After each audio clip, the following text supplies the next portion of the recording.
कीर्तन करने के लिए। अरे अजय पदा प्रभु तो धन्यवाद, आज हमें इसको कलकत्ता राधा गोविंद के दर्शन कराए, बहुत सुंदर विग्रह के दर्शन। और सभी भक्तों को हृदय से दंडवत प्रणाम, हृदय से धन्यवाद कीर्तन में भाग लेने के लिए। अभी हम लोग मंगलाचरण करते हैं। ओम अज्ञानतिमिरान्धस्य ज्ञानाञ्जन शलाकया चक्षुरुन्मीलितं येन तस्मै श्री गुरुवे नमः। श्री चैतन्य मनोभीष्टं स्थापितं येन भूतले स्वयं रूप कदा मह्यं ददाति स्वपदान्तिकं। वन्देऽहं श्री गुरु श्री युगपद कमलं श्री गुरु वैष्णवांच च श्री रूपं साग्रजातं सहगना रघुनाथं वितं तं सजीवं स्वादेतम सावधूतम परिजम सहितम कृष्ण चैतन्य देवम श्री राधा कृष्ण पादान सहगना ललिता श्री विशाखा वितांत च। नम ओम विष्णु पादाय कृष्ण पृष्ठाय भूतले श्रीमते भक्ति वेदांत स्वामिन इति नामने। नमस्ते सारस्वती देवे गौरवाणी प्रचारिणे निर्विशेषा शून्यवादी पाश्चात देश तारिणे। वांछा कल्पतरुभ्यश्च कृपा सिन्धुभ्य एव च पतितानां पावनेभ्यो वैष्णवेभ्यो नमो नमः। नमो महावदान्याय कृष्ण प्रेम प्रदायते कृष्णाय कृष्ण चैतन्य नामने गौरत्विषे नमः। हे कृष्ण करुणा सिंधु दीनबंधु जगतपते गोपेश गोपिका कांत राधा कांत नमस्तुते। तप्त कांचन गौरांगी राधे वृंदावनेश्वरी विश्वानुसुते देवी प्रणमामि हरिप्रिये। नीलांचल निवासाय नित्याय परमात्मने बलभद्र सुभद्रायां जगन्नाथाय ते नमः। जय श्री कृष्ण चैतन्य प्रभु नित्यानंद श्री अद्वैत गदाधर श्रीवासादि गौर भक्तवृंद। मुखम करोति वाचालम पंगुलंघे गिरिम यत्कृपातमहं वन्दे श्री गुरुमदीनतारिणम्। परमानंद माधवम श्री चैतन्य ईश्वरम। हरे कृष्ण कृष्ण कृष्ण हरे हरे हरे राम राम राम हरे हरे। श्री मंगलाचरण की जय, शिला प्रभुपाद की जय। हरे कृष्णा। आज के इस चैतन्य चरितामृत की चर्चा में सभी भक्तों का हार्दिक स्वागत है। सभी भक्तों के चरणों में मेरा सादर दंडवत प्रणाम है। हम वास्तव में बहुत भाग्यशाली हैं। गुरु कृपा, गुरु साधु वैष्णव भगवान कृष्ण राधा माधव राधा गोविंद की असीम कृपा हम लोगों के ऊपर कि हम सब भक्त लोग मिलकर चेतन चरितामृत के ऊपर में चर्चा कर पा रहे हैं। भगवान ने हमें इसके योग्य बनाया, गुरु ने इसे योग्य बनाया, नहीं तो ये असंभव है, बहुत मुश्किल है, दुर्लभ है। चेतन चरितामृत PhD कोर्स है। कृष्णराज कविराज गोस्वामी ने, जो कि 93 की एज में उनको भगवान ने इंस्पायर किया, रूप गोस्वामी ने, सनातन गोस्वामी ने इंस्पायर किया। ये बहुत बड़ी कृपा है। रघुनाथ दास गोस्वामी चैतन्य महाप्रभु के संग लगातार वहां पर पुरी में बहुत सालों तक रहे थे। और वही रघुनाथ गोस्वामी जब वृंदावन आ जाते हैं, चैतन्य महाप्रभु का विरह सहन नहीं कर पाते हैं, तो सुसाइड करने जा रहे हो, तो उसी समय कृष्ण रूप गोस्वामी सनातन गोस्वामी ने कहा कि अरे आप ऐसा क्यों, नहीं, आपको नहीं करना चाहिए। भगवान चैतन्य महाप्रभु चाहते थे कि आप वृंदावन में जा करके भगवान की लीलाओं को उजागर कीजिए और उनसे प्रेरणा प्राप्त करके राधा कुंड में रघुनाथ दास गोस्वामी भगवान की लीलाओं के बारे में चर्चा करते थे। और वही कृष्णराज कविराज गोस्वामी वहां जाते थे, उनसे सुनते थे। बहुत बड़ी कृपा है। देखिए कृष्णा कविराज गोस्वामी और उन लोगों ने, उन्होंने जितना भी ये कुछ लिखा है, कृष्णराज कविराज 93 की एज में मुरारी गुप्त से उन्होंने, जो कि उनकी बचपन की लीला है, जिसको कह लेंगे गृहस्थ लीला है, उसके बारे में, और स्वरूप दामोदर से, उनके कर्चा से, उनकी डायरी से उन्होंने लिया उनके सन्यास की लीलाओं के बारे में। और दोनों का समन्वय बहुत सुंदर ढंग से कृष्णराज कविराज ने यहाँ किया है, विशेष करके सन्यास लीला के बारे में। और जो उसके पहले की जो लीला है उनकी, गृहस्थ लीला का उन्होंने वृंदावन दास ठाकुर ने अपनी चैतन्य भागवत में किया है। चैतन्य मंगल जो पहली है वो लोचन दास ठाकुर ने लिखा। बार बार जहां भी मौका मिलेगा हम याद करेंगे, तो जिससे कि हमारा पूरा जो है चर्चा पूरा कंप्लीट रहे। और ये पहला जो चेतन चरितमृत है जो कि कृष्णराज कविराज गोस्वामी ने लिखा है, आदि आदि लीला बहुत सॉरी ये हाँ आदि लीला बहुत इंपॉर्टेंट है। इसमें हम लोग चौथे अध्याय में प्रवेश किए हैं। उसके पहले जो चौथा अध्याय में जो है चैतन्य महाप्रभु के प्राकट्य के गुह्य कारण, और ये जो गुह्य कारण है ये अभी आज जो हम दामोदर लीला कर रहे हैं, दामोदर लीला में इससे पूरा इसका पूरा संबंध है। पूरा रागानुगा भक्ति का भाव है, रागानुगा भक्ति का भाव है, जिसमें श्री कृष्ण अपनी भगवता को भूल जाते हैं। उनको अच्छा नहीं लगता है जब कोई उनको कहता है कि आप भगवान हैं, क्योंकि जब उनको कोई भगवान कहता है तो वो अपने जो दिव्य आनंद का अनुभव करने के लिए, जो कि गुह्य कारण है, उसका आनंद नहीं उठा सकते। तो प्रथम जो 3 अध्याय है उसमें हम संक्षेप में दोहराते हैं। पहला अध्याय में है गुरुवर्ग जो शीर्षक है, इसके अंदर में हम लोगों ने 2 श्लोक कंप्लीट किए। 14 मंगलाचरण के 14 श्लोक है, जिसमें से 6 श्लोक भगवान श्री कृष्ण के बारे में है, 5 श्लोक चैतन्य बलराम जी के बारे में है, 2 श्लोक अतीताचार्य के बारे में और 1 श्लोक पंचतत्व के बारे में। तो जो चैतन्य महाप्रभु के तत्व के बारे में 6 श्लोक है, इन 6 श्लोकों का पूरा वर्णन प्रथम 4 अध्याय में हुआ है। बहुत देखिए 6 श्लोक और केवल 4 अध्याय में कितना डिटेल में वर्णन हुआ, हम सोच सकते हैं। प्रथम अध्याय में जो है हम लोगों ने पढ़ा था प्रणाम, नमस्कार, नमस्कार करते हैं कृष्णराज कविराज गोस्वामी को, 6 तत्वों को, गुरु वर्ग को, भगवान को, भगवान के भक्त को, भगवान के स्वरूपों को, और भगवान के गुरु को, भक्त को, ईश्वर को, भगवान के अवतार को, भगवान के अंश प्रकाश को, और उसके बाद में भगवान की शक्तियों को। ठीक है ना, ये 6 को प्रणाम करते हैं। यह है साधारण प्रणाम, और उसी अध्याय में विशेष प्रणाम करते हैं किसको? चैतन्य महाप्रभु को और नित्यानंद प्रभु को। और इसमें जो गुरु के बारे में हमने बहुत डिटेल में पढ़ा, देखिए इतना बड़ा सौभाग्य मिलेगा, बहुत डिटेल में हम लोगों ने पूरा पढ़ा कि गुरु में को किस प्रकार प्रणाम करते हैं। शिक्षा गुरु, दीक्षा गुरु, सबको समझ में आ गया होगा। और उसके बाद में भक्त 2 तरह के होते हैं, निजी संगी होते हैं, नवदीक्षित साधन भक्त होते हैं, जो नित्य पार्षद होते हैं, और साधन भक्त होते हैं। साधन भक्त जो वैदी भक्ति करते हैं, जो नियम के अनुसार भक्ति करते हैं। और नित्य जो पार्षद होते हैं वो एक्चुअल में वास्तव में रागानुगा भक्ति, भगवान की जो स्वतः स्फुरित भक्ति को उजागर करने के लिए वो भगवान के संग आते हैं, भगवान की लीला में सहयोग प्रदान करने के लिए। ईश्वर के अवतार के बारे में हमने पढ़ा। यहाँ पर वैसे 6 अवतार है, 3 अवतार के बारे में हम पढ़ा, अंश अवतार, गुण अवतार, शक्तावेश अवतार में। और फिर हमने पढ़ा भगवान के प्रकाश और विलास विग्रह। प्रकाश विग्रह जो कि भगवान जब आते हैं लीला करते हैं, एक ही तरह के भगवान के होते हैं। और विलास विग्रह में जो बलराम के माध्यम से होता है, उसके अंदर में भगवान के रंग अलग होता है और उद्देश्य अलग होता है।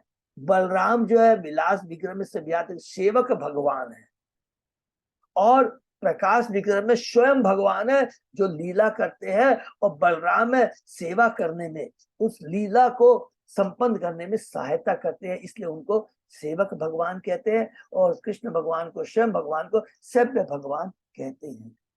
बस, और उसके बाद में भगवान की 3 शक्तियों के बारे में पढ़ा। बैकुंठ की लक्ष्मियां, द्वारका की रानियां, और वृंदावन की गोपियां। अभी ये दामोदर महीने में जो कुछ भी वर्णन आ रहा है सब याद रखेंगे। उच्च कोटि की भक्ति की जो चरम सीमा है उसका वर्णन आ रहा है। कौन सी? वृंदावन में जो भगवान कृष्ण ने दामोदर महीने में लीलाएं की है, शुद्ध प्रेम का प्राकट्य है। और उसमें भी उन गोपियों में उच्चतम कौन है? राधा रानी है। और उसके अंदर ही हम लोगों ने पूरा हम लोग पढ़ रहे हैं और इस महीने में करेंगे। ये बड़ा सौभाग्य है कि हम लोग को इसी महीने में ये सुनने का, ये चर्चा करने का विषय मिल गया है कि भगवान किस प्रकार दिव्य आनंद का अनुभव करते हैं, शांत भाव में, दास्य भाव में, साख्य भाव में, वात्सल्य भाव में, माधुर्य प्रेम के। ये पहला। एक प्रश्न, एक चीज पूछना था बीच में हाँ प्रभु जी, सिर्फ माता जी जो बोलिए। 6 जन को जैसे बोला आपने प्रणाम करते हैं, गुरु को, भक्त को, प्रकाश को, अवतार को, शक्ति को और भगवान को। तो हाँ सबसे पहले गुरु में तो हो गया शिक्षा गुरु, दीक्षा गुरु। और हाँ जो अवतार में कौन, अद्वैत आचार्य हो गया ना। अद्वैत, यस यस माता जी। भक्त और अवतार, प्रकाश में, हाँ, अच्छा, प्रकाश भक्त में और अवतार बलराम। दोनों एक ही क्या, बलराम जी। हाँ और शक्ति में राधा रानी, गदाधर, अंतरंगा शक्ति। और और ईश्वर खुद, भगवान हो गया ईश्वर खुद, खुद चैतन्य स्वयं। महाप्रभु। यस माँ, तो यस माँ। भगवान और अवतार दोनों एक ही हो गया, मतलब मेरा एक ही प्रश्न था। तो स्वयं भक्त, कृष्ण। नहीं नहीं माता जी, नहीं, भक्त और अवतार। अवतार और अवतारी में फर्क समझिए माता जी। नहीं, अवतार एग्जाम्पल अंश, बोल रही हूँ। अंश हो गया। अवतार अवतार हो अंश हो गया गया। अंश, चेतन, और ईश्वर तो स्वयं से चेतन महाप्रभु श्री कृष्ण हो गए। नहीं, मैं वो नहीं बोल रही हूँ, जैसे जो एग्जाम्पल लिखे हैं, अवतार को प्रणाम, तो वो अद्वैत आचार्य हो गया।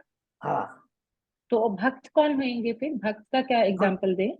भक्त का एग्जाम्पल है ना, इतने सारे भक्त है, श्रीवास, अच्छा, अच्छा, श्रीवास है अच्छा, ना, ठीक है। पंचतत्व में ओके, ओके, श्रीवास है ना। बस हाँ बस, ठीक है ओके, पंडित। हरि बोल, ठीक है, आगे हरे बढ़ते कृष्ण। हैं। हाँ। और उसके बाद में विशेष नमस्कार करते हैं चैतन्य महाप्रभु को, नित्यानंद को। पहला अध्याय समाप्त होता है, दूसरे अध्याय में प्रवेश करते हैं, शीर्षक है पूर्ण पुरुषोत्तम श्री चैतन्य महाप्रभु। ये बहुत इंपॉर्टेंट चैप्टर है, ये हमारे को प्रीचिंग में बहुत काम आएगा। कि जब कोई कहता है, जब भी आपको डिस्कस करता है कि भगवान निराकारवादी है, तो हम लोग तुरंत क्या जवाब देंगे? अरे भगवान निराकारवादी नहीं है, निराकार उनका एक स्वरूप है। भगवान को 3 रूप में जाना जा सकता है, ब्रह्म, परमात्मा, भगवान। ब्रह्म जो है, उनके शरीर से ज्योति निकलती है, वो ब्रह्म ज्योति है, वो निराकार है। तो भगवान निराकार नहीं है, भगवान के शरीर से निकलने वाली ज्योति निराकार है। और जो ज्ञानी होते हैं उसी के अंदर प्रवेश करते हैं। इसको समझना है, ये बहुत सुंदर चीज का। तो हमने ब्रह्म, परमात्मा, भगवान के बारे में पढ़ा कि ये पढ़ा। दूसरा बहुत इंपॉर्टेंट क्या पढ़ा? कि नारायण के बारे में पढ़ा, कि नारायण से कृष्ण का प्राकट्य नहीं है, कृष्ण से नारायण का प्राकट्य है। ये 2 चीजें हम लोगों ने विशेष रूप से इस अध्याय में और इस तत्व को पढ़ा। और इसके लिए हमने 3 श्लोक याद रखेंगे ये किया था। पहला, ईश्वर परम कृष्ण सच्चिदानंद विग्रह अनादि आदि गोविंद सर्व कारण कारणम। दूसरा, हमने भागवतम से कौन सा श्लोक पढ़ा था? एते चांस कला पुंस कृष्णस्तु भगवान स्वयं। जब भी हमको कंफ्यूजन हो ना, स्वयं भगवान को याद कर लेंगे। स्वयं कृष्ण, स्वयं कृष्ण स्वयं भगवान है। चैतन्य महाप्रभु स्वयं भगवान है। बाकी जैसे हमें कार्तिक कृष्ण दास प्रभु ने बहुत सुंदर से सबको क्लियर कर दिया, अंश अवतार है, ये सारे अवतार है। ये कृष्ण को तो छोड़ दीजिए, तो बहुत हाई लेवल में है। ये सारे जो अवतार आते हैं, तुरंत दिमाग कर लेंगे, बलराम को सामने ले आएंगे। फिर बलराम है, फिर प्रथम चतुर्व्यूह है, फिर मूल संकर्षण से नारायण आते हैं, नारायण से महासंकर्षण आते हैं, फिर महाशंकर से महाविष्णु अर्थात कारणोदक्षाय विष्णु आते हैं, उनसे गर्भोदक्षाय विष्णु आते हैं, उनसे क्षीरोदय विष्णु आते हैं। इन गर्भोदक्षाय क्षीरोदय विष्णु जो सारे अवतार आते हैं। तो सोचिए कृष्ण की कितनी, वो कृष्ण की जो स्थिति है वो बहुत दिव्य है। और यही चीज हम चेतन चैतन्य में पढ़ रहे हैं। देखिए, ये बहुत इंपॉर्टेंट है। और यही चीज को स्टेब्लिश किया गया अध्याय 2 के अंदर में। ठीक है, तीसरे अध्याय में प्रवेश करते हैं, जब कृष्ण तत्व को बता दिया गया। और ये दूसरा जो श्लोक है, हमने जो पढ़ा था, पहले 2 श्लोक है नमस्कार, साधारण नमस्कार, और दूसरा विशेष नमस्कार। तीसरा श्लोक था विषय वस्तु, जो कि हमने पहले अध्याय दूसरे अध्याय में कंप्लीट किया था। श्लोक जो है उसको नमस्कार कहा गया है, कृष्णदास कविराज ने नमस्कार, जिसका हमने अध्ययन किया किसमें? चैप्टर 3 में। शीर्षक क्या था? भगवान कृष्ण के अवतार के, चैतन्य महाप्रभु के अवतार के प्राकट्य के, नॉट अवतार, प्राकट्य के बाह्य कारक। कभी भी कृष्ण को और चैतन्य बाबू को अवतार नहीं कहेंगे, प्लीज उनको कहेंगे अवतारी। ये बहुत इंपॉर्टेंट चीज है, याद है, अवतारी। वो अवतारी जिससे सब अवतार आते हैं, थ्रू बलराम के बाद हम लोग एकदम कंसेप्ट।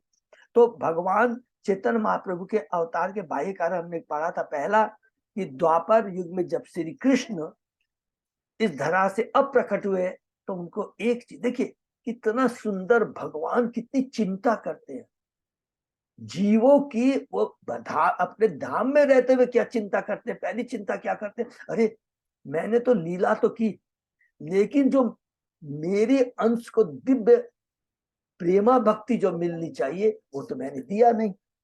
तो स्वयं फिर भक्त के रूप में, चैतन्य महाप्रभु के रूप में आकर कर करके प्रेमा भक्ति का, दिव्य प्रेम का वो वितरण करते हैं, विदाउट कंडीशन, विदाउट योग्यता। ये भी ऐड कर लेंगे, ये बहुत इंपॉर्टेंट चीज है। गीता में तो भगवान कहते हैं कि जिसकी जैसी जैसी श्रद्धा होती है उसी के अनुसार मैं उन्हें कृपा प्रदान करता हूं। लेकिन यहाँ पर कोई कंडीशन नहीं है चैतन्य महाप्रभु की, ये बहुत इंपॉर्टेंट पॉइंट है। क्यों कंडीशन भगवान ने नहीं रखा? क्योंकि भगवान को मालूम है कलयुग के जीव मंद बुद्धि, अल्प आयु, अल्प मंद भाग्य, अल्प आयु, अल्प बुद्धि, मंद भाग्य और सदैव विचलित रहेंगे। दूसरा हम लोगों ने पढ़ा कि उस समय कलयुग का सर्वप्रथम, जो हर युग का अपना धर्म होता है ना, तो कलयुग का युग धर्म क्या? नाम संकीर्तन। और उस समय द्वापर युग जा रहा था और कलयुग आ रहा था। उस संधि काल में, जो कि दोनों एक संग में संयोगवश मिल गए थे, इसलिए हरिनाम संकीर्तन का भी उन्हें प्रचार करना था। और तीसरा हमने पढ़ा कि अद्वैताचार्य ने भगवान को हुंकार लगाई। क्यों लगाई? देखिए कितना सुंदर भगवान का एडजस्टमेंट है। जब अद्वैताचार्य आते हैं तो देखते हैं, क्योंकि जब भी भगवान आते हैं सबसे पहले भगवान कहते हैं कि तुम जाके चेकिंग करो, भक्त को, अपने पार्षदों को, सारी व्यवस्था करते हैं।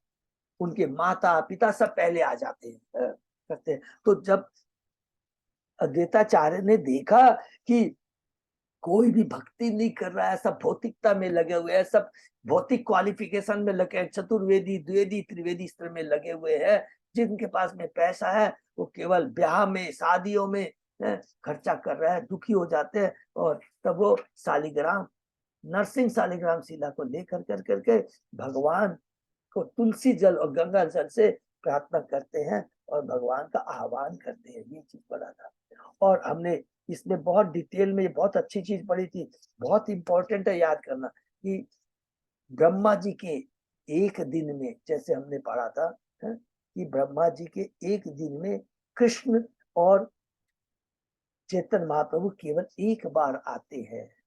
कब आते हैं? हम लोगों ने पढ़ा था 7वें मनवंतर में, व्यवस्थ मनुकाल में। और आज भी ये जो प्रेजेंट है व्यवस्थ मनुकाल चल रहा है। और एक मनु जो कि 72 11 पॉइंट समथिंग दिव्य शुद्ध शासन करते हैं। इसलिए कभी भी यहाँ पर एक एक तत्व को समझेंगे। कई बार कोई बोलते हैं प्रभु जी ये 36,000 शासन कैसे कर लिया? प्रिवत मैंने 11, वो कितने कितने 110 करोड़ तक शासन कैसे किया है? और अभी हमने रिसेंटली पढ़ा है कि भरत महाराज ने कितने, हम लोग भागवतम में पढ़ रहे हैं ना, कि कितने 1 करोड़ वर्ष तक शासन किया। जरा भी कंफ्यूजन नहीं होंगे, तुरंत आप देख लेंगे एक मनु कितने शासन काल तक शासन करता है। 72 चतुर्युग, और एक चतुर्युग कितना होता है? 4 युगों को मिला के एक चतुर कहते हैं। 43,20,000 वर्ष का एक चतुर्युग होता है। उसको 72 से मल्टीप्लाई कर दी तो एक मनु कितने काल तक करता है। तो कहीं भी कंफ्यूजन नहीं होना चाहिए, एक एक चीज को बस क्रिस्टल क्लियर हमारे को रहना चाहिए। तो इस प्रकार हमने पढ़ा कि ब्रह्मा जी के माध्यम बहुत सुंदर हमसे हम लोग ने पढ़ा। और उसके बाद में हमने पढ़ा कि भगवान ने जब ये देखा, ये तीनों चीजों को उद्देश्य पढ़ने के लिए क्या पढ़ा? भगवान कहते हैं मैं स्वयं भक्त के रूप में अवतार, भूमिका, भक्त की भूमिका करूंगा और मैं भक्त के रूप में आऊंगा। क्यों आऊंगा? बहुत सुंदर बात कहते हैं, क्योंकि जो दिव्य प्रेमा भक्ति होती है वो दिव्य, कृष्ण कहते हैं वो मैं स्वयं ही प्रदान कर सकता हूँ, विष्णु नहीं कर सकते हैं। यहाँ पर हम लोग विष्णु का वो नहीं कर रहे, तत्व ज्ञान कर रहे। विष्णु का कार्य क्या है? विष्णु का कार्य, अवतारों का कार्य क्या है? भगवान की लीला में मदद करना। अच्छा, इस असुर को मारना है, अच्छा ठीक है, इसके थ्रू मरवा देंगे, ये करना है। कृष्ण का काम असुरों को मारना नहीं है। कृष्ण का काम धर्म की स्थापना करना नहीं है।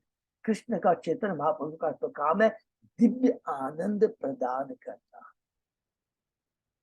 द्वापर युग में जितने भी असुर मारे गए थे, स्वयं कृष्ण ने नहीं मारे थे, नहीं मारे थे, ये याद रखें। क्योंकि जब स्वयं श्री कृष्ण चैतन्य महाप्रभु स्वयं आते हैं, उनके अंदर में सारे अवतार रहते हैं, और समय काल देश परिस्थिति के साथ से एक एक अवतार एक एक कार्य करता चला जाता है। इसलिए कहते हैं कृष्ण कभी भी वृंदावन नहीं छोड़ते हैं, और जितनी भी जो लीलाएं हुई हैं वृंदा में, स्वयं श्री कृष्ण द्वारा हुई है। प्रॉपर वृंदावन में ये रखेंगे। और जब ये बड़े कौन सी दिव्य प्रेम वाली लीला है, याद रखेंगे। यही मथुरा में कंस को वध किया, स्वयं कृष्ण ने नहीं किया। क्या होता, जो भी मारने काटने का काम करते हैं वो नॉर्मली क्या करते हैं, उनके अवतार ही करते हैं। ये ऐसा शास्त्र बोलते हैं। तो ये हमने तीसरे अध्याय में किया। और इस तीसरे अध्याय में थोड़ा सा हमने पढ़ा था, हरि नाम के बारे में पढ़ा था, क्योंकि जब भी पूछा जाएगा तो ये जरूर बोल देंगे। कहा था कि जो कहता है करोड़ों अश्वमेघ यज्ञ भगवान श्री कृष्ण के नाम के तुल्य है, वह नास्तिक है। इतनी बड़ी बात कहा है, माने हरि नाम का हम कभी भी किसी चीज से कंपैरिजन नहीं कर सकते हैं। ये बहुत इंपॉर्टेंट चीज हम लोगों को यहाँ पर बताया गया है। तो तीसरे अध्याय में ये हम लोगों ने पढ़ा कि भगवान के प्राकट्य के बाह्य कारण। उसके बाद में हम चौथे अध्याय में प्रवेश करते हैं। शीर्षक है कि श्री चैतन्य महाप्रभु के प्राकट्य के गुह्य कारण। तो गुह्य कारण के में 3 कारण हमने पढ़ा था, जो कि हमने संक्षेप में, बाकी इसको हम लोग अभी पढ़ रहे हैं। पहला कारण क्या है? पहला प्रयोजन, श्रीमती राधा रानी की दिव्य भक्ति कैसी है, मेरे में ऐसा क्या चीज है जिसके प्रति राधा रानी आकृष्ट होती है। 2, तीसरा, मेरी भक्ति कर कर करके राधा रानी को क्या दिव्य आनंद का अनुभव होता है। ये 3 गुह्य कारण है। इसके लिए स्वयं कृष्ण, स्वयं चैतन्य महाप्रभु इस धरा पर 540 साल पहले वो प्रकट हुए। क्लियर यहां पर लिखा है, याद कर लेंगे, कोई भूलेंगे। क्या लिखा है? पृथ्वी का भार उतारना स्वयं श्री कृष्ण भगवान का कार्य नहीं है। यह कार्य तो पालन करता भगवान विष्णु ही ब्रह्मांड की रक्षा करते हैं। किंतु पिछले द्वापर युग के अंत में प्रसारित सुधार का समय, पृथ्वी के भार को उतारने का जो कार्य था, वह स्वयं श्री कृष्ण के आविर्भाव का समय एक हो गया था। अतएव जब स्वयं श्री कृष्ण प्रकट हुए तो पालन करता भगवान विष्णु भी उन्हीं से मिल गए, क्योंकि परम पुरुष भगवान के सारे अंश उनके आविर्भाव के साथ, उन्हीं के साथ मिलकर आते हैं। ये हम लोगों ने पढ़ा था, इसी चैतन्य चरितामृत में पढ़ा था। स्वयं श्री कृष्ण भगवत प्रेम के रस के माधुर्य रस का आस्वादन करना चाहते हैं। वे संसार में रागानुगा भक्ति स्वयं स्फुरित, रागानुगा भक्ति का मतलब क्या होता है? स्वयं स्फुरित। कई बार चीज होता है, हम कोई चीज को कार्य करते हैं प्लान करके माइंड में, लेकिन एक चीज स्वतः ही उजागर होती है, वो रागानुगा भक्ति से आती है। और वो भक्ति क्या है? वृंदावन के ग्वाल गोपालों, राधा रानी, गोपियों का है। और कृष्ण में भी स्वतः स्फुरित होता है वो, क्योंकि कोई चीज को प्लान करके अगर हम कुछ करेंगे, वो चीज में आनंद नहीं आएगा। जो स्वतः उत्पन्न होता है उसमें दिव्य आनंद होता है। वे संसार में रागानुगा भक्ति का प्रसार करना चाहते हैं, जो कि विधि भक्ति अर्थात जो नियमों के अनुसार अंतर्गत की भक्ति से अभिन्न है, नंबर 1। और दूसरा, जो विधि भक्ति होती है, कैसे? जब हम कहते हैं हे कृष्ण आप भगवान हैं, हम आपके दास हैं, भगवान को आनंद नहीं आता है। क्लियर यहाँ पर कृष्ण राज के बात कहते हैं, मेरे ऐश्वर्य भाव की भक्ति मुझे संतुष्ट नहीं कर सकती, नहीं कर सकती। यदि कोई मुझे कहता है, यदि कोई मुझे परमेश्वर समझता है और अपने आप को मेरे अधीन मानता है, तो न मैं उसके प्रेम के अधीन होता हूं, नहीं उसका प्रेम मुझे वश में कर सकता है। हरि बोल। यदि कोई मुझे अपना पुत्र, अपना मित्र या प्रेमी मानकर मेरे अपने आप को महान एवं मुझसे समान या अपने से निम्न मानकर मेरी शुद्ध भक्ति करता है, तो मैं उसके अधीन हो जाता हूं। माने मेरे को निम्न मानता है कि मैं छोटा हूं। यशोदा मां कहती है, जब तक मैं तेरा ध्यान नहीं रखूंगी, तेरा तू कुछ नहीं करेगा। सखा लोग क्या बोलते हैं, एक उसके कंधे पर चढ़ते हैं, अरे तुमने कौन सा गोवर्धन पर्वत उठा दिया, ये तो यशोदा माँ ने तुझे मक्खन खिलाया था, और हम लोगों ने देखा नहीं तो लाठी लगा दी थी। अगर हम लाठी नहीं लगाते गोवर्धन नीचे, तो तुम्हारा पर्वत गिर जाता है। ये भाव रहता है। प्रभुपाद जी कहते हैं, कृष्ण के लिए शुद्ध प्रेम की, शुद्ध भक्ति की पूर्णता है, और शुद्ध भक्ति रागानुगा भक्ति से ही आती है, अर्थात वो भक्ति जो स्वयं स्फुरित होती है। जब भक्ति किसी भौतिक प्रयोजन से, बहुत इंपॉर्टेंट बात कहते हैं, जब कोई भी भक्ति किसी भौतिक प्रयोजन से की जाती है तो वो निश्चित भक्ति होती है। जैसे सकाम कर्म, ज्ञानी ध्यानी। ज्ञानी क्या करता है, मुझे ब्रह्म ज्योति में विलीन होना है। ध्यानी क्या करता है, अष्ट सिद्धियां चाहिए। मेरी माता कभी कभी अपने पुत्र के रूप में मुझे बांध देती है, वह मुझे अत्यंत असहाय समझकर मेरा लालन पालन करती है, कि मेरा लाला असहाय है, जब तक मैं उसका लालन पालन नहीं करूंगी, इसका पालन नहीं हो पाएगा। हरि बोल। मेरे मित्र शुद्ध भक्ति के कारण, मैत्री के कारण मेरे कंधों पर यह कहते हुए चढ़ जाते हैं, तुम किस तरह के बड़े व्यक्ति हो, तुम और हम समान है। हरि बोल। यदि मेरी प्रेरी प्रीतम रूठ कर मेरी भर्त्सना करती है, मुझे गाली देती है, और वह जो उनकी गाली होती है, जो उनकी भर्त्सना होती है, वो एक तरफ, और जब मेरे में वेदों में बड़ी बड़ी मेरे को स्तुति से मेरा गायन करते हैं, उसमें मुझे आनंद नहीं आता है। जो आनंद मेरी प्रेमिका है, मुझे भर्त्सना करती है और मुझे गाली देती है, उसमें मुझे दिव्य आनंद आता है। भक्ति के विधि विधान तो उनके लिए है जिसने ईश्वर का सहज प्रेम जागृत नहीं हुआ। हरि बोल। अर्थात कितनी बड़ी बात कहते हैं, जब हम लोग कृष्ण को कहते हैं, हे कृष्ण आप भगवान हैं, हम आपके दास हैं, तो ये कहते हैं ये भाव कब तक रहता है, जब तक हमारे में शुद्ध भक्ति का उजागर नहीं होता है। जैसे ही हमारे हृदय में शुद्ध भक्ति उजागर हो जाएगी, हम भूल जाएंगे कृष्ण भगवान है, भगवान भूल जाएंगे कि वो खुद भगवान है। इतनी सुंदर बात कहते हैं। अतः रागानुग प्रेम विधि भक्ति से कई अधिक श्रेष्ठ होता है।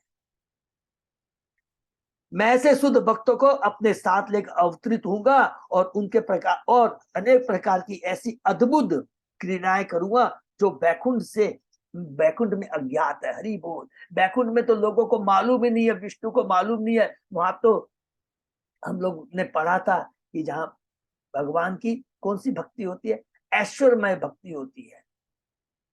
लेकिन जो वृंदावन में जो मेरी भक्ति है, वो दिव्य प्रेम भक्ति है, रागानुग भक्ति है। मैं ऐसी ऐसी लीलाओं का प्रसार करूंगा जो स्वयं मुझे भी आश्चर्यचकित करती है। हरि बोल। मैं ऐसी ऐसी लीलाएं प्रसार करूंगा जो स्वयं मुझे भी आश्चर्यचकित करने वाली होगी।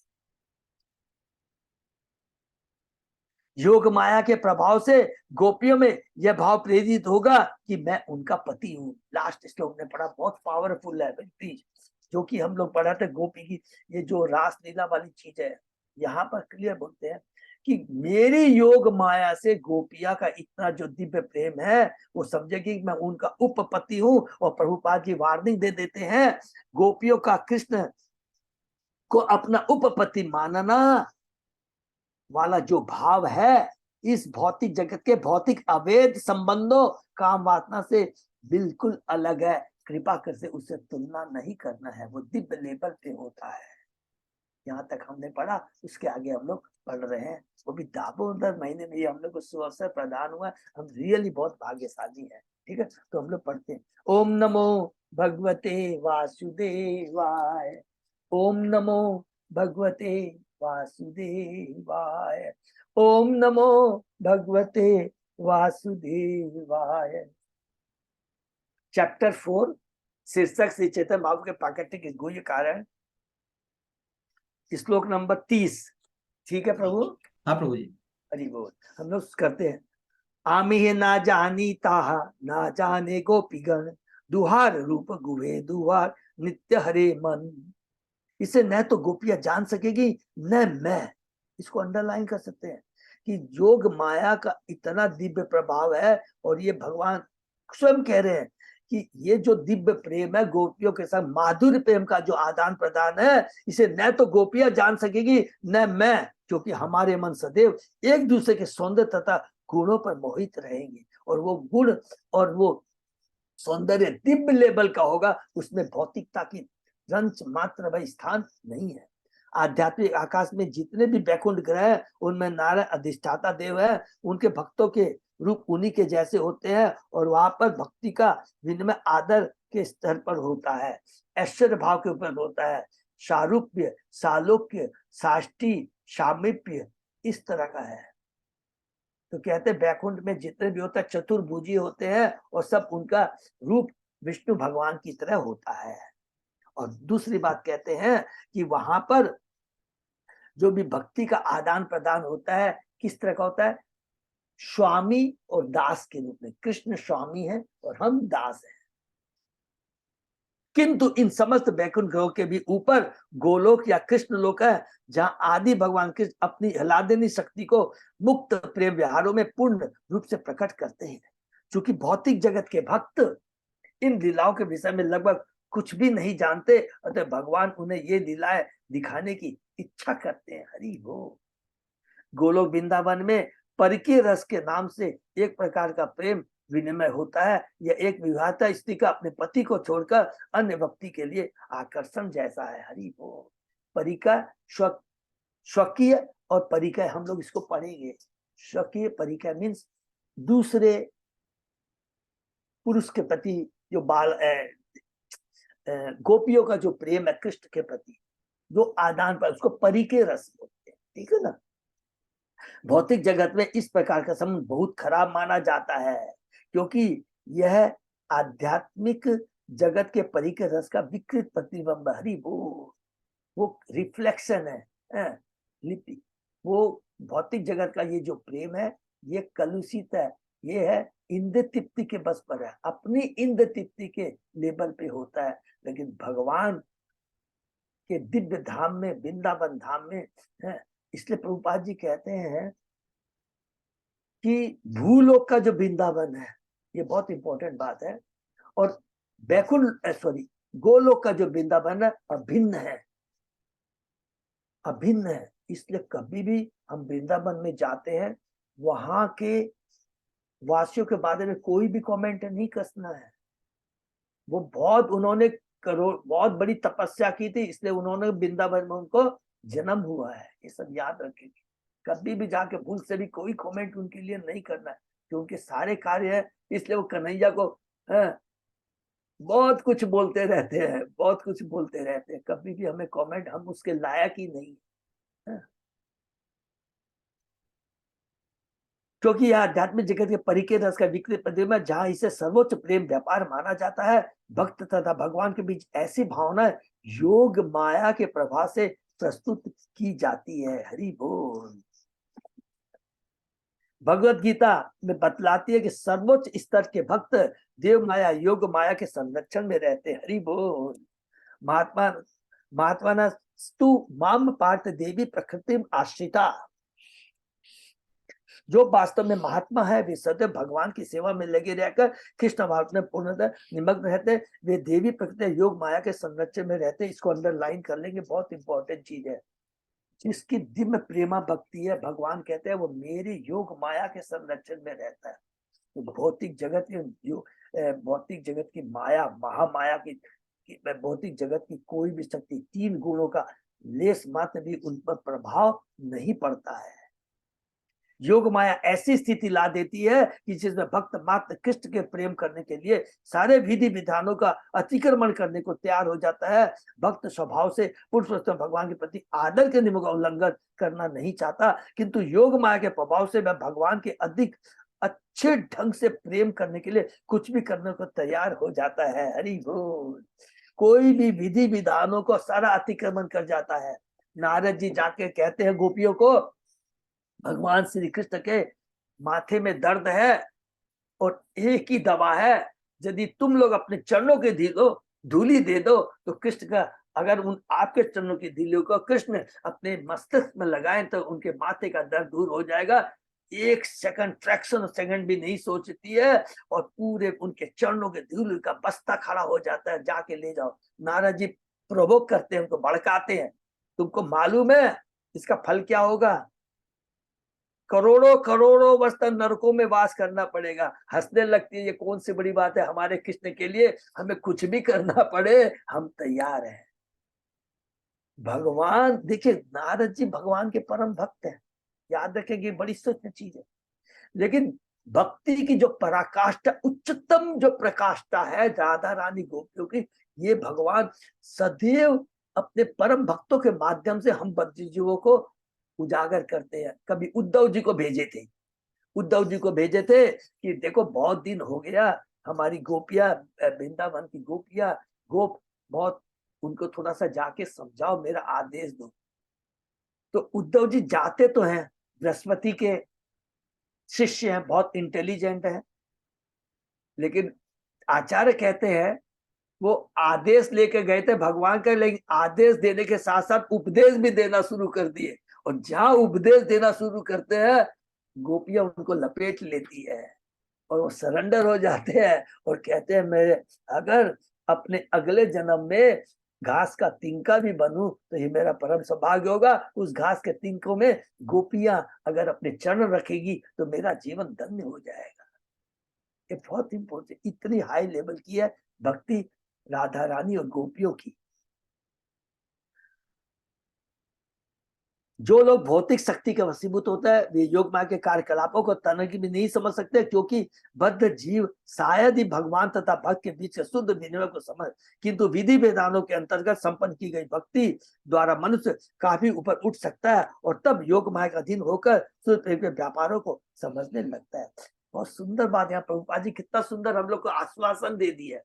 अभी हमें विधि विधान, हमें वैदिक भक्ति करनी है, लेकिन धीरे धीरे धीरे धीरे वैदिक करते भक्ति करते करते भौतिक चीजों के प्रति हमारा आकर्षण खत्म हो जाएगा और पूर्ण रूप से हम लोग धीरे धीरे भगवान के प्रति आकर्षित हो जाएंगे। तो हम भी धीरे धीरे योग माया के अधीन हो जाएंगे। हरि बोल। भगवान हमें योग माया के अधीन में ला कर करके हमें शुद्ध प्रेम के व्यापारों को समझने में मदद करेंगे। योग माया शक्ति द्वारा प्रेरित आध्यात्मिक प्रेम भाव में श्री कृष्ण तथा ब्रज की बालाएं दोनों ही आध्यात्मिक आनंद में अपने आप को भूल जाते हैं। हरि बोल। ऐसी विस्मृति के प्रभाव से गोपियों की मनमोहक सुंदरता उन भगवान की दिव्य तुष्टि में महत्वपूर्ण भूमिका निभाती है, जिन्हें भौतिक काम वासना से कोई संबंध नहीं होता। इसीलिए प्रभुपाद जी ने कहा है हम भक्तों को भागवतम, पहले भगवत गीता पढ़ना है, फिर भागवतम पढ़ना है, लेकिन भागवतम पढ़ने के लिए स्ट्रिक्टली कहा कि we should not jump directly to canto 10, इसीलिए कहा गया। हमें बड़ी सीक्वेंस में पहला कैंटो दूसरा कैंटो करके इस तरह पढ़ेंगे। ये हो गया एक तरह से, ये होते ना विधि का धीरे धीरे विधि को फॉलो करते हुए जो आचार्य गुरु बताते हैं हमको उसी तरह फॉलो करना है। क्योंकि भगवान का आध्यात्मिक सारी सांस्कृतिकता से ऊपर है, अतः बाहर से ऐसा लगता है कि गोपियां संसारी नैतिकता के नियमों का अतिक्रमण कर रही है, उल्लंघन कर रही है। यह बात सांसारी नैतिकतावादियों को निरंतर परेशान करती रहती है। अतः योग माया भगवान तथा उनकी लीलाओं को संसारी व्यक्ति की आंखों से ओझल रखती है, जिसकी पुष्टि भगवत गीता में की गई है। नाहम प्रकाश से सर्वस्व योग माया समावृता, 7वें अध्याय का 25वां श्लोक बहुत इंपॉर्टेंट, जिसमें भगवान कहते हैं कि वे हर एक के सामने प्रकट न होने का अधिकार सुरक्षित रखते हैं। हरि बोल। योग माया के कार्य कभी भगवान तथा गोपियों को प्रेम के आनंद अतिरेक में मिलाते हैं, तो कभी उनका विक्षोभ कराते हैं। भगवान के ये दिव्य प्रेम में व्यवहार परम सत्य के निराकार रूप में आबद्ध मायावादियों के लिए अकल्पनीय। हरि बोल। जो मायावादी है, निर्विशेषवादी है, उनकी तो कल्पना के बाहर है। कल्पना के बाहर क्यों बोला गया है? क्योंकि वो तो भगवान की भक्ति करते ही नहीं है। तो विधि माने वैदिक भक्ति की बात कर रहा हूं, वह पहली से तो भगवान के साकार रूप में विश्वास नहीं करते। जब साकार रूप में विश्वास नहीं करते हैं तो भक्ति किसकी करेंगे? तो जब भगवान के साकार रूप में विश्वास नहीं करते हैं तो वैदिक भक्ति करने का सवाल ही खत्म नहीं होता। जब वैदिक शक्ति का विवाद सवाल ही नहीं उठता है तो वहां पर जो कि योग माया का जो प्रभाव, उसका सपना भी नहीं सोच सकते हैं। इसीलिए कहा गया है उनके लिए अकल्पनीय है।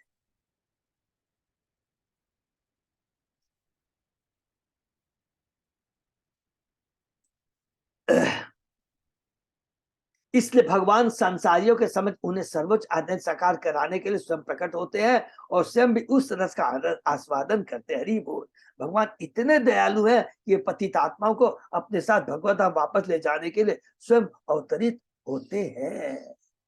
जहां श्रृंगारिक भगवत प्रेमालापों का आस्वादन नित्य उनके सही रूप में किया जाता है।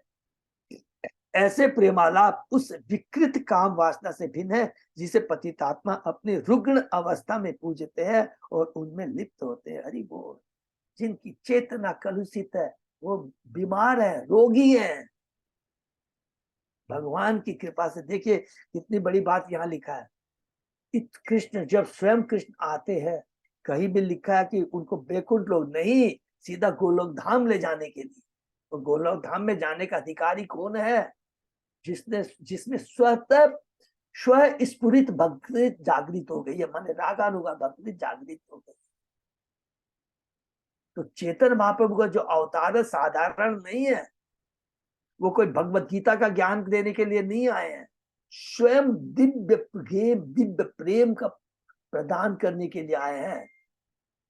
वृंदावन का गोपियों दिव्य प्रेम प्रदान करने के लिए आया है और जिसके माध्यम से हम उस दिव्य प्रेम को प्राप्त करके हम भगवान के गोलोक धाम को जा सकते हैं। इसलिए जीवन का परम लक्ष्य क्या है? कृष्ण प्रेम प्राप्त करना।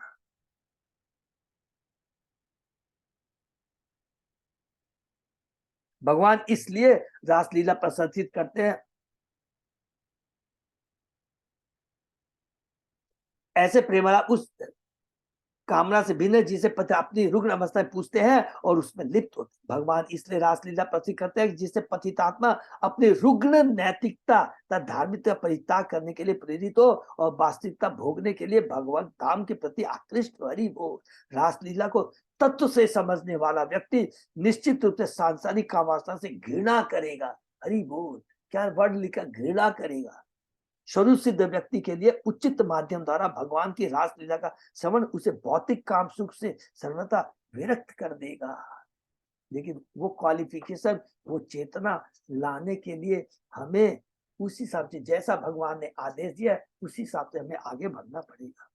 धर्म छाड़ी रागे धुए करे मिलन, कबू मिले कबू ना मिले देवे रे घटन।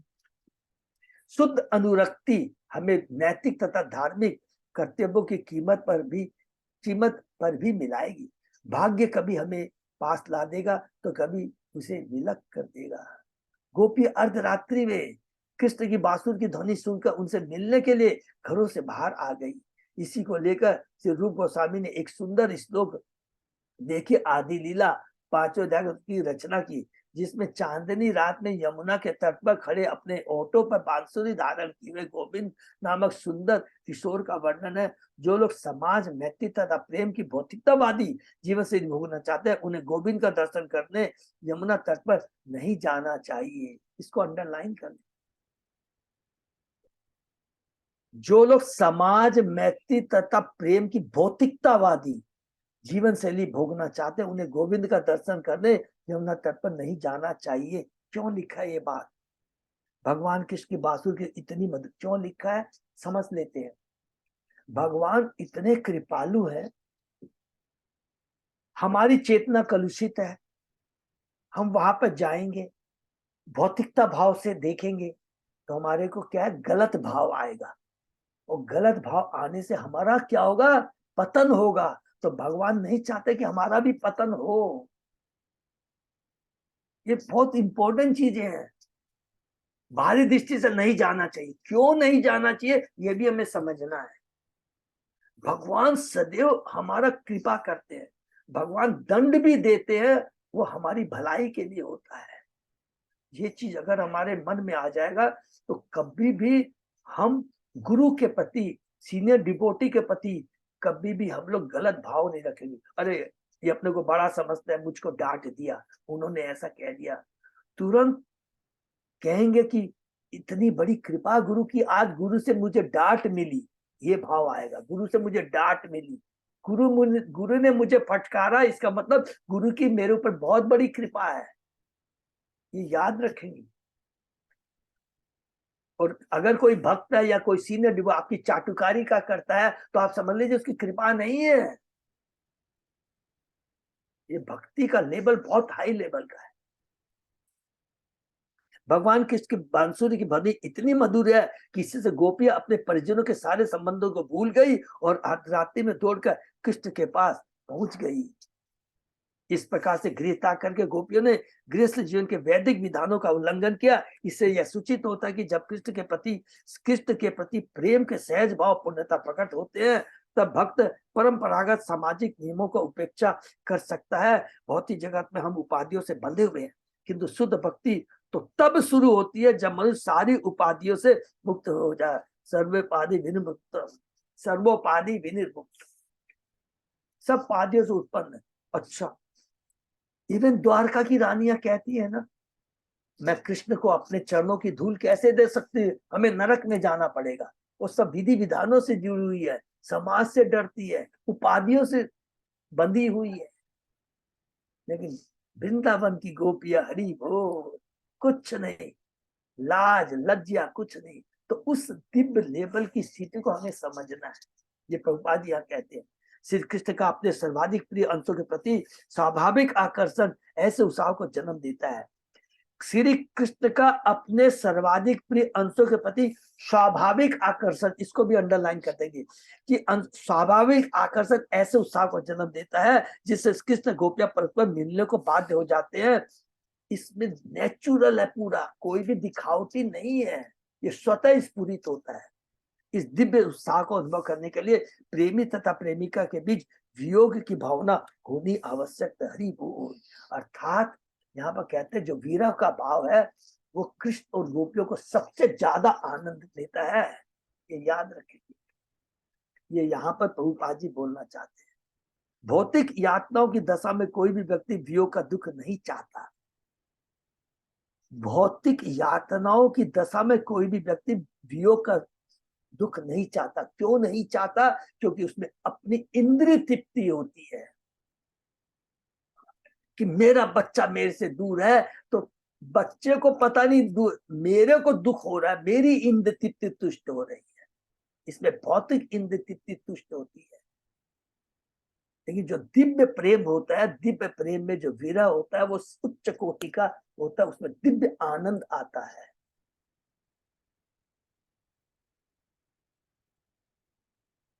किंतु आध्यात्मिक जगत में यही वियोग परम स्वभाव का होने के कारण दिव्य रूप धारण करके प्रेम के बंधन को दृढ़ बनाता है। हरि बोल।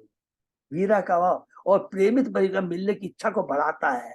आध्यात्मिक दृष्टि से वियोग वास्तविक मिलन से अधिक आस्वाद्य है, अधिक आनंदित होता है वियोग का भाव, क्योंकि मिलन में प्रेम का दोनों के उपस्थित रहने के कारण प्रबल उत्साह का अभाव रहता है। कोई चीज कहते हैं ना मेरे पास अवेलेबल है, ओ ठीक है दिखाई दे रहे हैं, लेकिन जब आपसे जुड़ जाती है तब हम उसके बारे में सोचते हैं। हमने एक चीज पढ़ा था, ये बहुत भौतिक दृष्टि से एग्जाम्पल पढ़ा था कि एक पत्नी का पति विदेश में चला जाता है, उस समय उसकी फोटो, उस विरह में उसकी फोटो को देख कर करके उसके विरह आता और बहुत फील करती कि मेरा पति है। लेकिन वही जब पति उसके पास में रहता है फोटो को देखती है क्या? नहीं देखती है ना।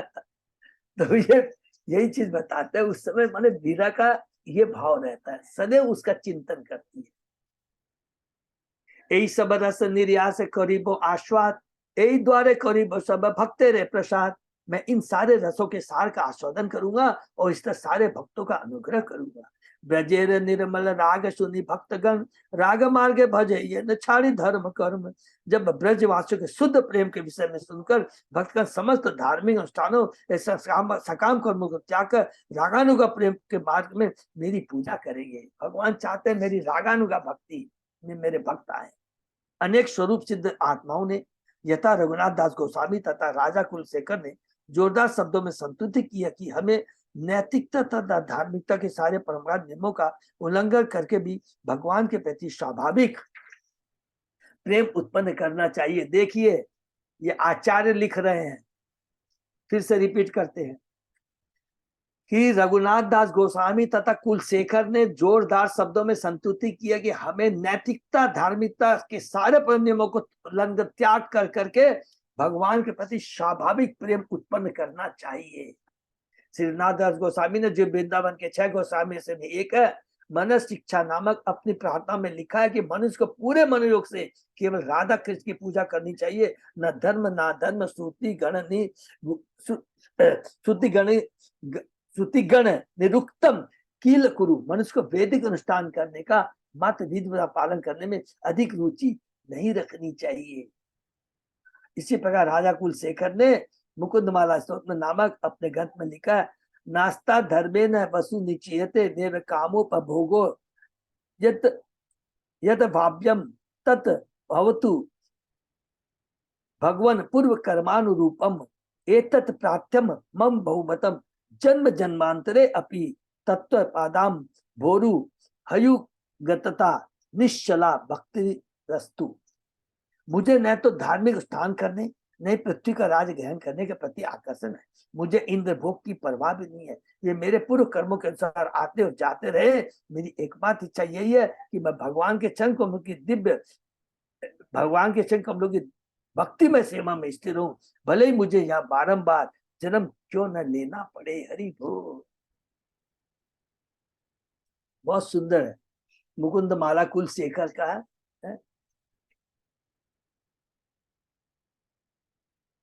अनुग्राय भक्ता नाम मानुषम देवम आश्रित भजते तादृशी कीड़ा या श्रुत्वा तत्परो भवेत्। कृष्ण अपने भक्तों पर अनुग्रह करने के लिए अपना सनातन न रूप प्रकट करते हैं तथा अपनी लीलाएं करते हैं। देखिए क्या वर्ड लिखा है, अपना सनातन न रूप प्रकट करते हैं तथा अपनी लीलाएं करते हैं। ऐसी लीलाएं सुन लेने के बाद मनुष्य को उनकी सेवा में लग जाना चाहिए। यह श्लोक श्रीमद् भागवत से लिया गया पूर्ण पुरुषोत्तम भगवान के दिव्य स्वरूप के असंख्य विस्तार है जो आध्यात्मिक जगत में नित्य विद्यमान है। यह भौतिक जगत आत्म जगत का विकृत प्रतिबिंब मात्र। प्रभुपाद जी बार बार एक ही चीज कहते हैं कि प्लीज ये भौतिक जगत की जितने भी ये क्रियाएं हैं ये आध्यात्मिक जगत का क्या है, ओनली रिफ्लेक्शन है, प्रतिबिंब है। या भौतिक जगत आध्यात्मिक जगत का विकृत प्रतिबिंब मात्र है। आध्यात्मिक जब प्रत्येक वस्तु दोष रहित रूप में प्रकट होती है, वहां पर हर वस्तु अपने मूल रूप में होती है, वो काल के प्रभाव से मुक्त रहती है। आध्यात्मिक जगत की परिस्थितियों को काल न तो बिगाड़ सकता है न उसमें बाधक बन सकता है। वहां पूर्ण पुरुषोत्तम भगवान के विभिन्न स्वरूप अपनी वैधानिक स्थिति में स्थित विभिन्न जीवों द्वारा पूजे जाते हैं। हरि बोल। आध्यात्मिक जगत सब कुछ शुद्ध सत्व है, 3 गुणों से ऊपर है, किंतु भौतिक जगत का सत्व गुण रजो तमो गुण से कलुषित रहता है। तो यहाँ का भी जो सत्व गुण होता है वो मिश्रित होता है, प्योर सत्व गुण नहीं होता है। यह कहावत की भक्ति के लिए मनुष्य जीवन सबसे उपयुक्त है, इसलिए यह विशेष महत्वपूर्ण है क्योंकि केवल इसी जीवन में जीव पूर्ण पुरुषोत्तम भगवान के साथ अपने शाश्वत संबंध को पुनः स्थापित कर सकता है। अर्थात मनुष्य जीवन बहुत ही दुर्लभ है। ये पुनः यहाँ पर चेतन प्रभुपाद जी हमें क्या करते हैं, अलर्ट करते हैं, हमें सावधान करते हैं हमें कि देखो मनुष्य योनि बहुत दुर्लभ है, क्योंकि केवल इसी जीवन में पुरुषोत्तम भगवान के साथ अपने साथ संबंध को पुनः स्थापित कर सकते हैं। भौतिक जगत में योगियों के चक्र में मानव योनि सर्वोच्च मानी जाती है। यदि कोई इस सर्वोच्च भौतिक रूप का लाभ उठा सकता है तो भगवान की भक्ति की स्थिति को पुनः प्राप्त कर सकता है। पूर्व पुरुषोत्तम भगवान के अवतार सारी योनियों में होते हैं, यद्यपि मनुष्य के लिए ऐसा सोच पाना असंभव है। भगवान की लीला जीवों के विभिन्न प्रकार के शरीरों की अनुभव सत्ता के साथ वर्गीकृत होती है। जब भगवान मनुष्य रूप में प्रकट होते हैं, हरि बोल, तब वे मानव समाज को सर्वाधिक कृपा प्रदान करते हैं। तभी मानव जाति भगवान की विभिन्न प्रकार की नित्य सेवा में संलग्न होने का अवसर प्राप्त करती है। भगवान की किसी विशेष लीला के वर्णन की स्वाभाविक विशेष प्रशंसा जीव की वैधानिक स्थिति की सूचक है। जीव की वैधानिक स्थिति सबको मालूम है। हमारी वैधानिक स्थिति क्या है? हम पहला चीज कृष्ण के दास है, और हमारी जो चेतना है प्योर चेतना है, वो हमारी रियली प्योर चेतना है। ये तो भौतिक जगत में आकर कलुषित हो जाती है। शांत, दास्य, शक्य, भास तथा माधुर, ये कृष्ण के साथ 5 मूल संबंध है। इनमें से अनेक भाव से समृद्ध माधुर्य संबंध यह सर्वोच्च पूर्ण अवस्था है, जिसमें भक्त को सर्वाधिक आस्वाद्य रस प्राप्त होता है, जो कि गोपियों का कृष्ण के संग में है और सर्वोच्च विकास। अच्छा, हम लोग डिस्कस तो कर चुके हैं ना, जो माधुर्य रस है उसके अंदर में वात्सल्य, साख्य, दास्य जुड़ा रहता है। विकास क्रम की विविध स्थितियों में जीवों के विविध भावों का आदान प्रदान करने के लिए भगवान विविध अवतारों में मत्स्य, कूर्म, वराह, परशुराम, राम, बुद्ध आदि में प्रकट होते हैं। माधुर्य प्रेम, जिसे परकी रस कहते हैं, वह भगवान कृष्ण तथा उनके भक्तों द्वारा प्रदर्शित अद्वितीय प्रेम की पूर्णता है। तथाकथित भक्तों का एक सहजिया वर्ग भगवान की लीलाओं का अनुकरण करने का प्रयास करता है, जो कि सहजिया ढोंगी लोग होते हैं। ढोंगी जो होते हैं ना, वृंदावन में कोई राधा का रूप धारण कर लेता है, मेरे में राधा आ गई, मैं राधा का रूप, ये सब सहजिया है। लीलाओं का अनुकरण करने का प्रयास करता है, यदि उन्हें भगवान की हितान्वित शक्ति के विस्तारों के माधुर्य का प्रेम का कोई ज्ञान ही नहीं रहता है। हरि बोल। उनके इस छिछले बनावटी अनुकरण से भगवान के साथ आध्यात्मिक प्रगति के पथ में तबाही हो सकती है। इसको भी अंडरलाइन कर लेंगे। कई बार हम लोग बोलते हैं ना, मेरे में ये आ गया, मेरे में ये आ गया, हम भक्ति नहीं कर रहे, मेरे में राधा रानी आ गई, मेरे में कृष्ण आ गए, मैं ये कर रही हूँ। ये सब सहजिया भाव से हमें दूर रहना। कितनी बड़ी बात। उनके इस छिछले बनावटी अनुकरण से भगवान के आध्यात्मिक संबंध की प्रगति के पथ में तबाही हो सकती है। तबाही कितनी बड़ी बात लिखे हैं प्रभुपाद। इसलिए हम लोग से उनसे दूर दूर तक उनसे संबंध नहीं रखना चाहिए, इस तरह के पाखंडी सहजियों से। भौतिक काम वासना में लिप्त होने की तुलना शुद्ध सात्विक आध्यात्मिक प्रेम से कभी भी नहीं की जा सकती। सहजियों के कार्यकलाप उन्हें इंद्रिय तथा मन के भौतिक कलमश से और नीचे गिराने वाले होते हैं। उनको नरक में भी जगह नहीं मिलेगी। कृष्ण की दिव्य लीलाएं उन भगवान अधोक्षक के प्रति सनातन दास भाव को प्रतिष्ठित करने वाली है, जो भौतिक इंद्रियों की अनुभूति से परे है। भौतिकतावादी बद्ध जीवन दिव्य प्रेम विनिमय को नहीं समझते, हरि बोल, किंतु वे भक्ति के नाम पर इंद्र तृप्ति में लिप्त होना चाहते हैं। जो गैर जिम्मेदार लोग राधा कृष्ण की लीलाओं को सामान्य व्यापार समझते हैं, वे परमेश्वर के कार्यकलापों को कभी नहीं समझते। इसीलिए मेरी सब भक्तों से प्रार्थना, मेरा अधिकार है, मैं शेयर कर रहा हूँ। कई बात करता है ना कि तेरे चरण, माने बिना जो आचार्यों के गाने के बिना अपने मन से बनाए वो जो गीत है ना, प्लीज गाना नहीं चाहिए, बिल्कुल नहीं गाना चाहिए। क्यों गाना चाहिए?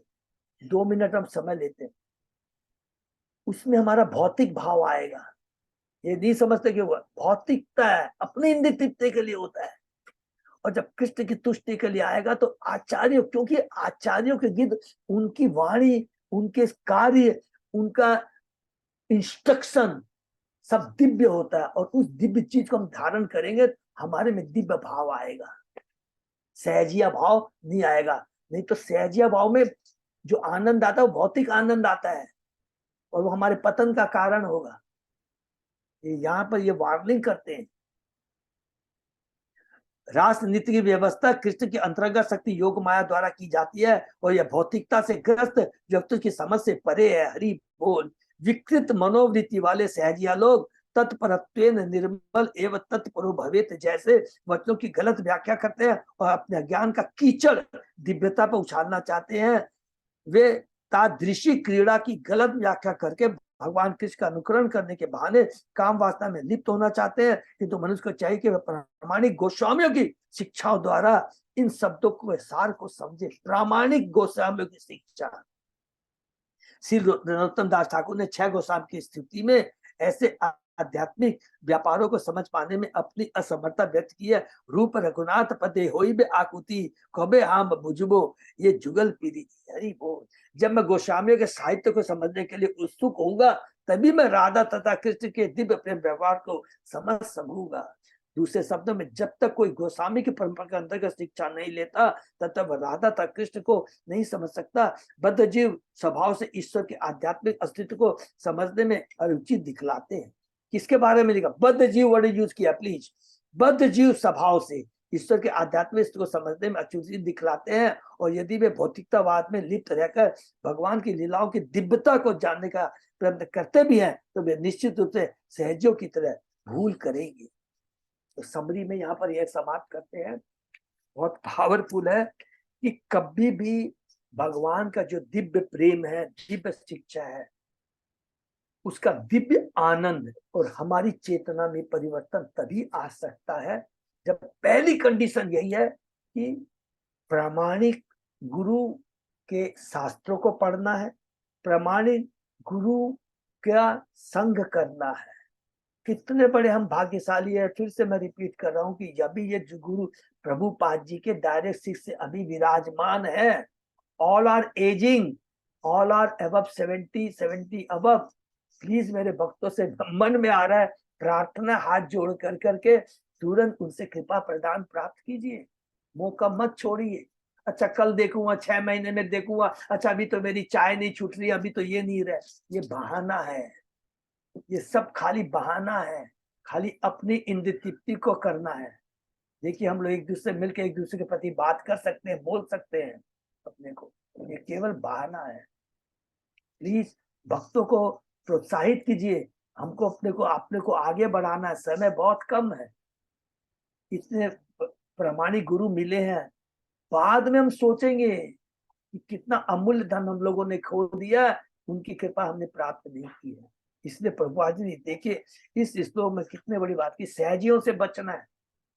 जब प्रामाणिक गुरु का संग कर लेंगे, उनके मुख से सुनेंगे, ये गारंटी है कि सहजिया लोग के पास आप चाह के भी नहीं जा पाओगे। ये लिख के रख लीजिए, क्योंकि भगवान के दिव्य भक्तों का संग इतना पावरफुल होता है कि एक बार उनका संग कर लेंगे, उनके शास्त्रों को पढ़ लेंगे, उनके मुख से सुन लेंगे, तो सहजिया न तो आपके पास आ पाएंगे और न आपको आप उनके पास आकृष्ट होंगे ही नहीं।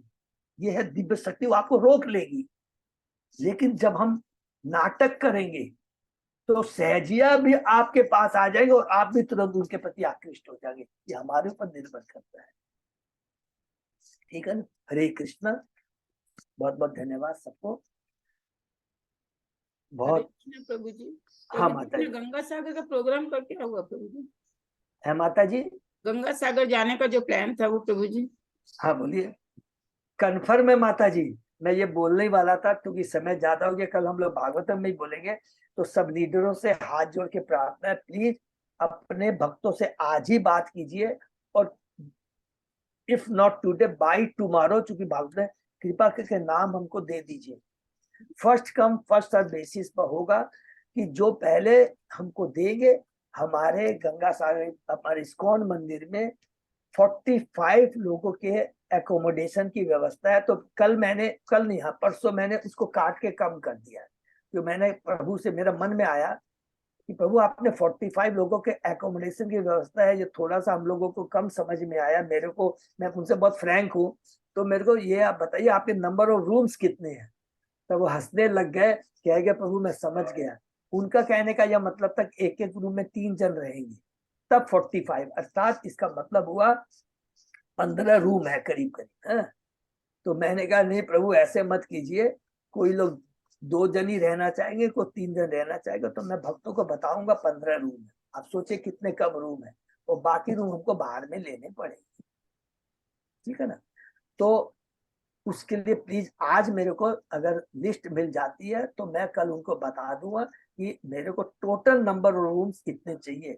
बेस्ड ऑन, मैं तो यही मान के चलता हूँ, 2-2 रूम के 2-2 जन के हिसाब से लेके चलता हूँ। लेकिन जिनको एक रूम में 4 जन रहना चाहिए, कोई प्रॉब्लम नहीं, यहाँ पर कोई एक्स्ट्रा पैसा नहीं, कुछ नहीं है रूम में है वहां पे। तो प्लीज आज बता देंगे तो अच्छा रहेगा। 1 मिनट और, यहाँ से हम लोग बस करेंगे। परसों मैंने नरेश सिंघानिया प्रभु को फोन भी किया, बहुत अच्छे हैं। तुरंत उन्होंने कहा प्रभु आप चिंता मत कीजिए, मैं आपकी पेंशन बुकिंग कर देता हूँ। शायद उन्होंने पेंशन बुकिंग कर भी दी है हमारी, लेकिन उनको कंफर्म तो तब बोलेंगे ना जब हमारे नंबर ऑफ डिपोटीज कंफर्म होते हैं, नंबर 1। तो यहाँ से बस जाएगी। उसके बाद में प्रभु ने मेरे को कहा कि मैं जहाज जो स्टीमर है वो भी बुक कर दूंगा। मैं कहा बिल्कुल बुक कर दीजिए प्रभु। तो उन्होंने कहा वो स्टीमर जाने का शायद 10-12 हजार रुपया लेगा, आने का 10-12 हजार रुपया लेगा। अब आपकी इच्छा, उसमें 50 डिपोटी जाते हैं या 40 डिपोटी जाते हैं, तो उसके हिसाब से वो पर हेड कम हो जाएगा। उसके बाद में जहाज से उतर करके उन्होंने कहा कि वो उसके लिए भी मैं व्हीकल बुक कर दूंगा। एक व्हीकल में 4 जन जा सकते हैं, और इसी तरह जो भी 10-15 जो भी व्हीकल लगेगी वो ले जा करके हमें मंदिर तक छोड़ देगी और वही वापस लेके आ जाएगी। तो वो सारी व्यवस्था कर रहे हैं। लास्ट जो पंच विस्मक कर रहे हैं, उन्होंने थोड़ा सा रिक्वेस्ट किया हमसे कि यहाँ पर कलकत्ते के तरह वहां पर उतनी ज्यादा आपको फल फूल फ्रूट्स नहीं मिलेंगे, मिलेंगे भी तो बहुत कॉस्टली क्वालिटी नहीं मिलेंगे। तो पंच भीष्मक जो भी कर रहे हैं अच्छा रहेगा। बोला इतना तो लंबा कैरी नहीं करना है, तो आप अपने संग कैरी करेंगे तो ज्यादा अच्छा रहेगा, ठीक है ना। और संतोष माता जी कुछ पूछना है? नहीं प्रभु जी, बस वो कल से बोल रहे थे कि गंगा सागर का कैसे क्या प्रोग्राम आप फाइनल तो बताइए। आप लिस्ट लेकर बना दीजिए सब लोग। संगीता माता जी, आप, अजय पोदार प्रभु, सोनी माता जी, जितने भी हमारे सारे लीडर्स सब से रिक्वेस्ट है कि सब लोग प्लीज अपनी लिस्ट मुझे जरूर दे दें। अगर कोई भी ऐसे भी कहे कि मैंने पहले पोस्ट कर दिया, तो मैं हाथ जोड़ के प्रार्थना करता हूँ, हो सकता है दोबारा भेज देंगे, क्योंकि गैप लंबा पड़ गया। और सारा किस में देंगे? जगन्नाथ कोर कमेटी में देने से अच्छा रहेगा। और जो जगन्नाथ कोर कमेटी से जो नहीं जुड़े हुए हैं वो अपने लीडर को दे देंगे, और फिर लीडर उसको जोड़ करके जगन्नाथ कोर कमेटी के वो आसान हो जाता है मेरे लिए कि हाँ भाई जगन्नाथ कोर कमेटी से हमारे इस ग्रुप से इतने आ रहे, उतने आ रहे, टोटल करके मैं फटाफट कल ही खत्म कर दूंगा। करके सबको हरे कृष्णा। हरे कृष्णा प्रभु जी। आप मैं इसमें जो बोल रहे स्टीमर बुक करेंगे, तो मेरे ख्याल से स्टीमर बुक करने का दरकार है क्या, वो देख लीजिए, क्योंकि वहां पे तो फ्रिक्वेंट अवेलेबल रहते हैं। और अगर अपने जाएंगे 10,000 रुपया लगेगा, तो वो मेरे ख्याल से बहुत बहुत कम में काम हो जाएगा। वो चेक कर लीजिएगा एक बार, मेरी आइडिया है, एक बार देख लीजिएगा खाली स्टीमर वाला पोर्शन। हाँ, वो मेरे को उन्होंने बताया। उन्होंने कहा कि जब आपके नंबर ऑफ डिपोजिट ज्यादा होते हैं तो कोई फर्क नहीं पड़ेगा, कृपा करके आप उसको बुक कीजिए। बोले क्योंकि टोटल कितने डिवोटी हो रहे हैं, टोटल कितने डिवोटी हो रहे हैं? वही तो नहीं मालूम है ना प्रभु, वही तो अभी डिस्कस कर रहे हैं ना। बोले स्टीमर बुक वाला बात एक बार देख लीजिएगा मेरे हिसाब से। वो स्टीमर मैं बुक उनसे बात, वो फिर दोबारा जरूर आपसे, मैं प्रभु आपने जो बताया मैं चेक कर लूंगा। क्योंकि उन्होंने सुंदर गोविंद दास प्रभु ने मेरे को कहा कि प्रभु वो आपके लिए बुक रहेगा, आपका कब गाड़ी पहुंचती है, आपको कोई वेट नहीं करना पड़ेगा या स्टीमर के, वो बहुत सारी चीजें बता रहे थे। ठीक है, समझ लीजिएगा। हो सकता है सोच समझ के बताया है, उसमें थोड़ा बहुत नहीं करेंगे तो खर्चा। उसमें लोकल पब्लिक बहुत घुसती है। हाँ, और तो हमारा बड़े आराम से कीर्तन करते हुए जाएंगे। उनका बहुत सोच है, बने उनकी भौतिक ठीक है। सोच है, उन्होंने बहुत कई तरह से सोच के बताया होगा। फिर भी हम उनको ठीक है। पूछ लेंगे दोबारा, ठीक है ना। ठीक है प्रभु, हरे ठीक है। कृष्ण।